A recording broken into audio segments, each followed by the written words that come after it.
Do'zax va uning vasfi, do'zax ahllarining sifatlari.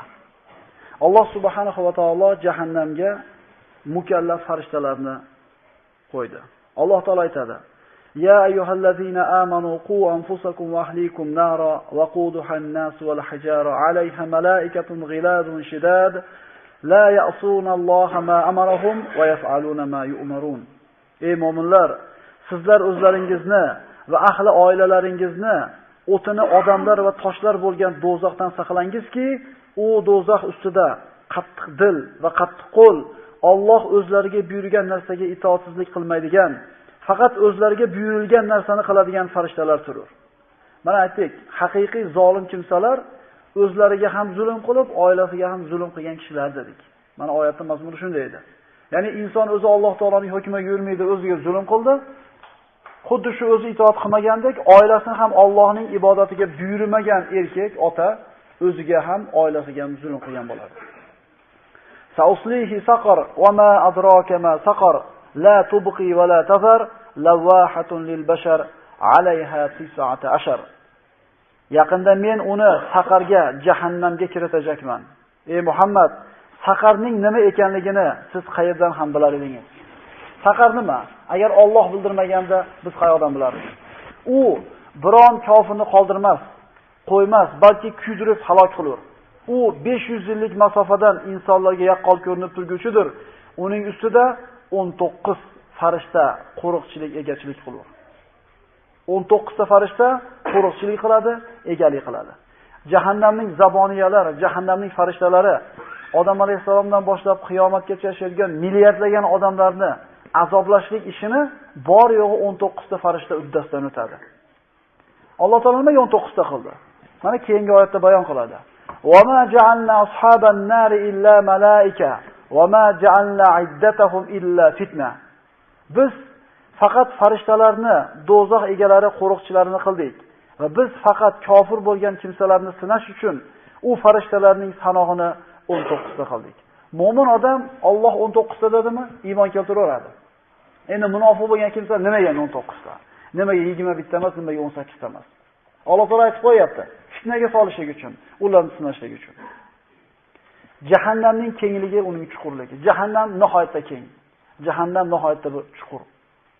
Chunki Alloh subhanahu va taolo qiyomat kunida sahih hadislarda keldi, Odam alayhisalomga buyuradi: "Farzandlaringdan jahannam haqqini ajratib qo'y." Parvardigor jahannam haqqi nima deb so'raganida Alloh taolo aytdi: "Har 1000 ta farzandingdan 999 tasi do'zaxga, bittasi jannatga" dedi. Demak, insonlarning 1000 tasidan bittasi jannatga kirgandan keyin qolgan 999 tasi do'zaxga kirsa, demak, do'zax kengligi ishora emasmi bu? Alloh subhanahu va taolo jahannamning chuqurligi, uning kengligi haqida nima deydi?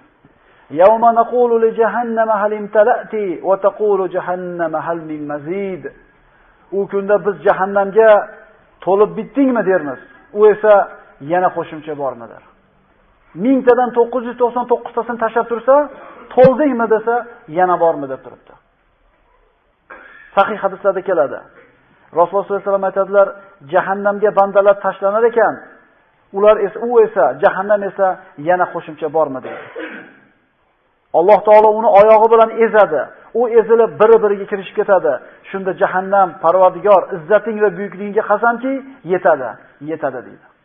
Alloh taolo uni to'ldirib qo'yadi. Alloh taolo uni yetadi degizib qo'yadi. Bo'lmasam yana jahannam ziyodaligini so'raydi. Imom Muslim keltirgan sahih hadislarda Abu Hurayra aytadi, Rasululloh bilan birga edik. Rasululloh go'yo bir narsani eshitgandek quloq soldilarda, so'ngra bu nima? Bu nimani ovozi bilasizlarmi dedi. Sahobalar Alloh va Rasuli biluvchiroq deydi. Rasululloh aytdilarki, bu 70 yil avval do'zaxga tashlangan toshning ovozi dedi. Yani tasavvur qilingki, bir toshni chuqurlikka qarab uloqtirsangiz, 70 yil muddat qancha tezlikda, qancha chuqurga tushib borsa, jahannamning chuqurligi mana shuncha bo'ladi. Jahannamning chuqurligi shunday bir katta. Uning darakatlari bor. Mana jannatning darajalari bor deyiladi, jahannamning darakatlari bor deyiladi. Daraja degani arab tilida yuqoriga ko'tarilishni aytadi. 4-daraja, 5-daraja, tevaga qarab chiqib ketishlik. Endi darakat deb pastga qarab tushib ketishlik aytiladi. Jannat yuqoriga qarab ko'tarilib darajasi bo'lsa, jahannam pastga qarab bo'ladi. Innal munafiqina fi darkil asfali minan nar, falan tajida lahum nasira. Albatta munofiqlar do'zaxning eng tuban joyida bo'lurlar va ular uchun biror madadkor topa olmassiz. Qiyomat qoyim bo'lganda, deydi Alloh taolo, Fir'avnni eng past, jahannamning eng tubiga qamanglar deydi. Jahannamning eng past qismida munofiqlar bo'ladi va Fir'avn bo'ladi. Jahannamning eshiklari bor. Va inna jahannama la maw'iduhum ajma'in, laha sab'atu abwabin likulli babin minhum juz'un maqsum. U kimsalarning barchalari uchun va'da qilingan joy shak shubhasiz jahannamdir. Uning 7 darvozasi bo'lib, har bir darvozadan ularning bir to'dasi kirar. Ali ibn Abi Talib aytadi: Jahannamning eshiklari bizni dunyoyimizning eshigidaqa yonma-yon turmaydi.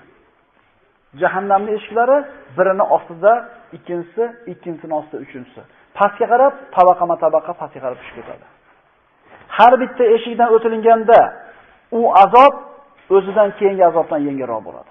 Ya'ni eshikni oxirlab pastga qarab tushib borar ekan, azobi yana ham shiddatlashib, qattiqlashib boradi.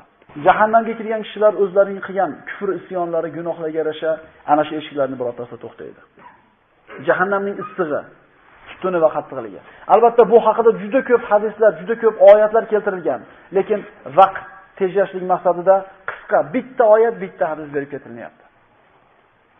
Va ashabu shimali ma ashabu shimal fi samumin va hamim va zillin min yahmum la baridin va la karim. Chap tomon egalari. Chap tomon egalari bo'lmoq ne baxtsizlikdir. Ular do'zaxdan tinimsiz esib turadigan, badanlarni ilma-teshi qilib yuboruvchi samum shamoli va qaynoq suv ichida va na salqin, na foydali bo'lmagan qora tutundan iborat soya ostida. Ularning soyasi ham mana shu jahannamning o'tidan bo'lgan, jahannamning tutunidan bo'lgan soyada. Ularning salqini o'zi azob bo'ladi.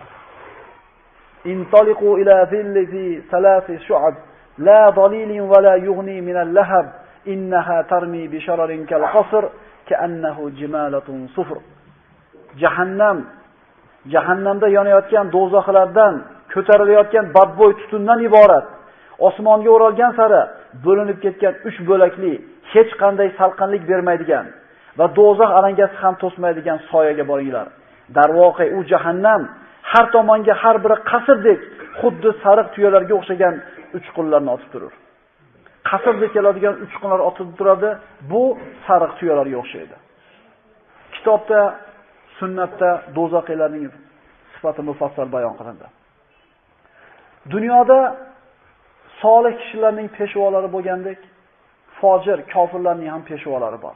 Xuddi shunga o'xshagandek, jahannamga kirgan kishilarning peshvolari, boshliqlari bo'ladi, yetaklovchilari bo'ladi, zuamo deyiladi arab tilida. Peshvolari bo'ladi. Shubhasiz, jahannamning peshvolarining eng kattasi iblis alayhi la'na. Avalau kana ash-shaytonu yad'uhum ila azabis sa'ir. Agar shayton ularni o't azobiga chaqirib turgan bo'lsa ham, inna ash-shaytona lakum aduwwun fattakhiduhu aduwwa innama yad'u hizbahu liyakunu min ashabis sa'ir.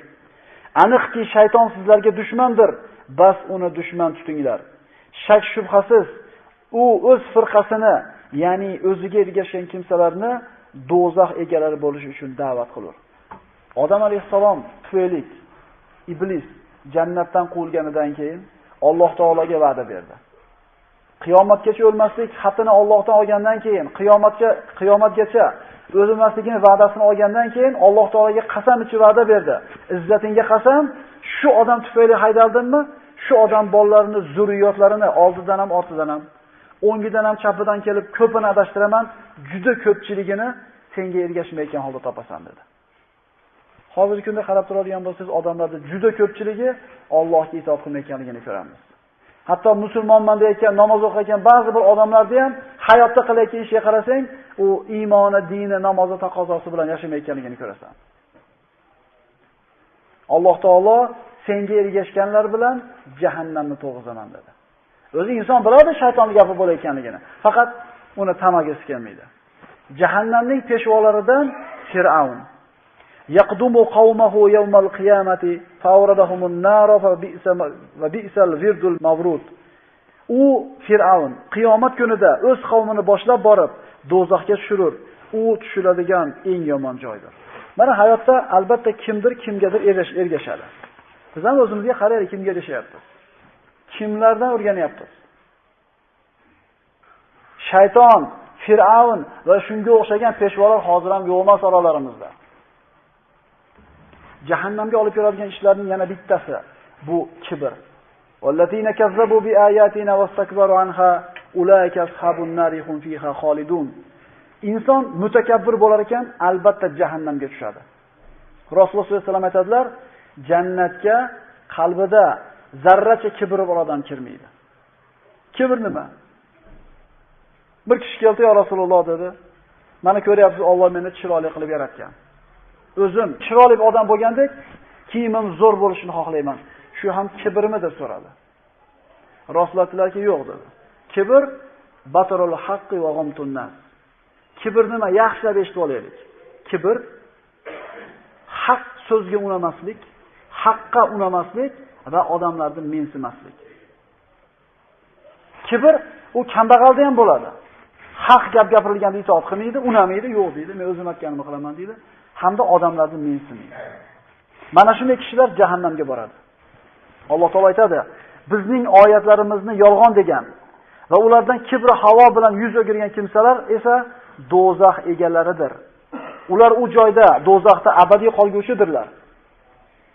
Hadisda jannat bilan do'zax tortishdi. Jahannam aytdi, menga jabborlar, mutakabbirlar kiradi. Jabbor odamga jabr qilgan, zulm qilgan kishilar, mutakabbirlar mana shunday bir kibr qilgan kishilar. Alaysa fi jahannama maswan lil mutakabbirin? Yo jahannamda mutakabbir kimsalar uchun joy yo'qmi? Jahannam ahlining adadi katta. Mana aytib o'tdik, 1000 tadan 999 tasi do'zaxga kirib, bittasi jannatga kirgandan keyin do'zaxning kengligiga shu so'z o'zi kifoya qilmaydimi hujjatlikka? Dar haqiqat iblis ularning ustidagi men ularni yo'ldan ozira olurman degan gumonini ro'yobga chiqardi. Bas faqat bir guruh mu'minlargina unga bo'yinsunmadilar. Hozirgi zamonda bo'layotgan zalolat to'lqini, har xil fitnalar, har xil firqalar, oqimlar, har xil bir botil mazhablar bostirib kelayotgan paytda bularga adashmasdan haq yo'lda turgan mu'minlarning soni ko'p bo'lmaydi. 3-4 so'm deb turib dinni sotayotganlar bor. 3-4 so'm deb turib erkakligini sotayotganlar bor. Dayuslikni o'ziga yuk qilib olayotganlar bor. Mana shunday bir qiyin zamonda iymonda sobit turgan kimsalar 1000 tadan bitta bo'ladi. Alloh taolo aytgan edi, la amla anna jahannama minka va mimman tabi'aka minhum ajma'in. Albatta men jahannamni sen bilan, ya'ni iblis bilan va senga ergashgan odamlar bilan to'ldirurman degan edi. Nabiy sallallohu alayhi vasallam Imom Buxoriy va Muslim keltirgan hadisda aytadilar: "Ey ayollar," dedi Rasululloh, "sadaqa qilinglar. Men jahannam ahlining ko'prog'i ayollar ekanini ko'rdim." Ayollar so'rash: "Ya Rasululloh, nima sababdan shunday bo'ladi?" Rasululloh aytdilarki, ular ko'p la'nat aytganlari va erlariga kofir bo'lganligi sababli. Ayol kishi Allohga kofir bo'lib do'zaxga tushmaydi deyapti bu yerda. Ko'proq qismi erlariga kofir bo'lib. Eriga qana qilib kofir bo'ladi? Qachon eridan bir norozilik, g'azablanib qolsa, "Sendan nima ko'rdim? Menga nima yaxshilik qilsan? Yaralgandan ko'ra mehnatdaman, sendan bir yaxshilik ko'rmaganman."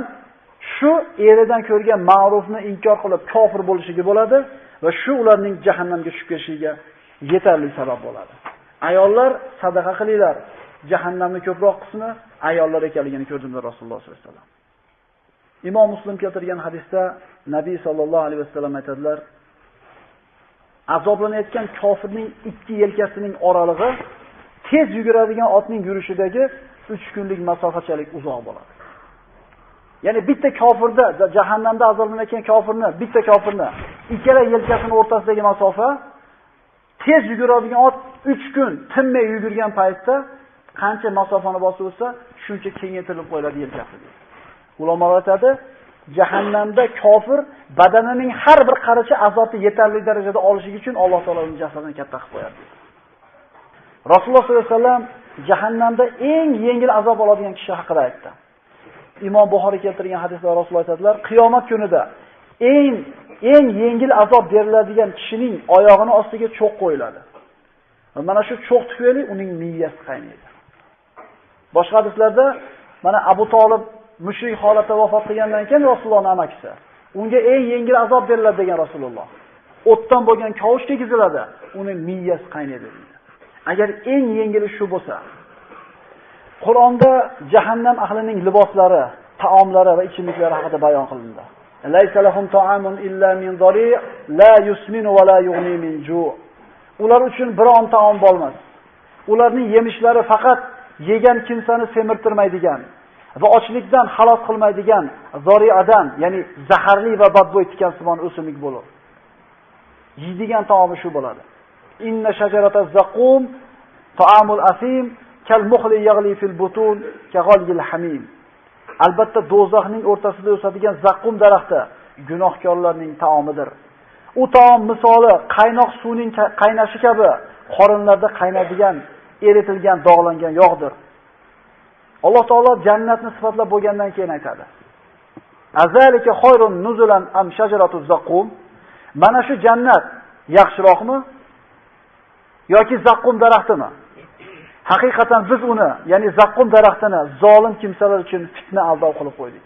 Ya'ni kofirlarga jahannamda zaqqum daraxti bo'ladi deganda, ha jahannamda hamma yo'g'i o't bo'lsa, uni o'rtasida daraxt qanaqa qilib o'sar edi? Kuyib ketmaydimi deb shubhaga borishdi.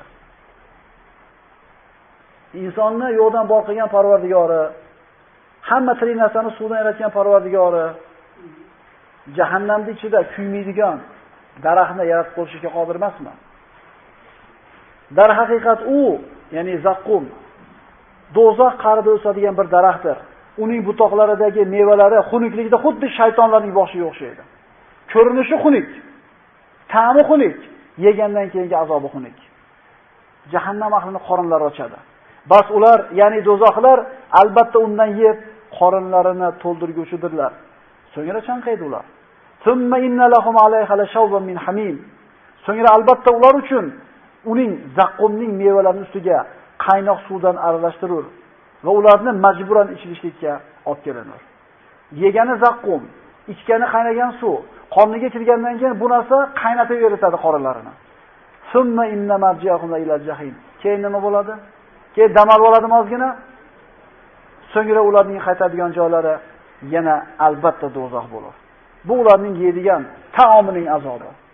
So'ngra albatta sizlar, ey qayta tirilishni yolg'on degan gumrohlar, shak shubhasiz jahannamning o'rtasidan o'sadigan zaqqum daraxtidan yeguvchi, undan qorinlaringizni to'ldirguvchisiz.